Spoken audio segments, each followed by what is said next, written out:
Hi everyone, my name is Krista and I'm going to show you how to do a lateral dumbbell raise with the help of my client Andrew.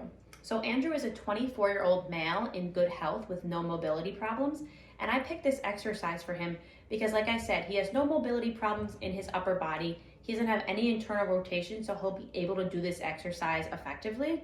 In addition, my client is trying to grow his delts, and this workout would really help with that as well.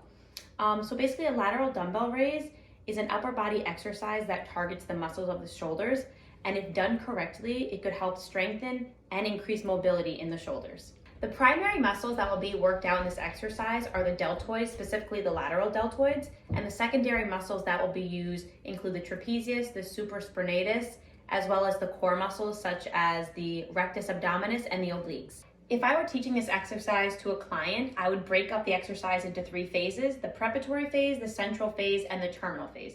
So for the preparatory phase, what we're going to want to do is stand in a staggered stance. Our shoulders are going to be retracted and our core engaged. We're going to have a neutral grip on our dumbbells. And then moving into the central phase, we're going to keep our posture good and we're going to lift up our arms. And while we're doing that, our wrists are going to bend like this, perfect. And we're not going to go above 80 degrees. And then once we're in this position, we're in the central phase. And now going down towards the terminal phase, we're just going to lower the weights and bring those wrists back to neutral. And now we're back in the terminal phase. This exercise can also be broken up into concentric, isometric, and eccentric phases. The concentric phase is when your arms are moving upward and your shoulders are abducting, and you're going from the preparatory phase to the central phase. Once you're in the central phase and pause for that 1 to 2 seconds, that is the isometric phase. The eccentric phase is when you're moving from the central phase down to the terminal phase and your shoulders are adducting against your body. A couple common errors I see with this exercise are, first, using momentum to bring up the weight and not having the weight go up and down in a slow and controlled way, like that. And then another error I also see is bringing your arms over 90 degrees. This can cause problems to your rotator cuff. You can show them. See, that would be way too high and that can cause injury. And then in order to prevent any injury from happening during this exercise, there are a few biomechanical, postural, and safety considerations to look at.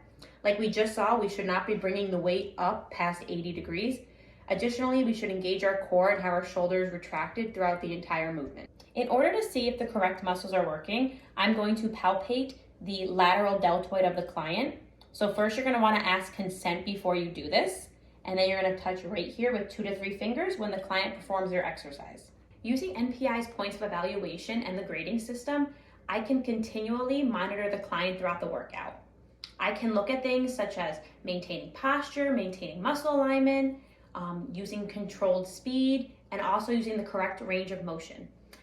By using the grading system, I can determine if a client is ready to move on to a new exercise in the exercise matrix if they score over 90.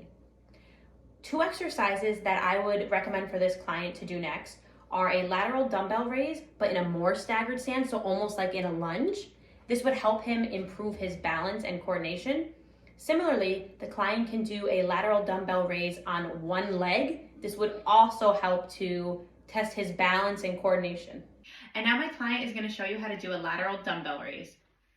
Ready? Get in that staggered stance, 1 to 2 feet apart, shoulders retracted, chest up. Okay, you can begin. Okay, good. Oh, a little bit slower on the way down.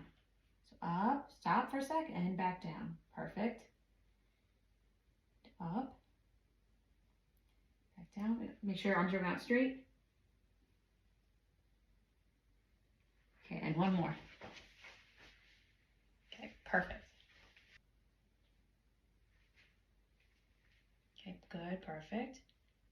Make sure your arms are going straight out to your side. There we go, perfect. And one more. Oh, a little too high. Try one more time. Do a little. Perfect, there we go.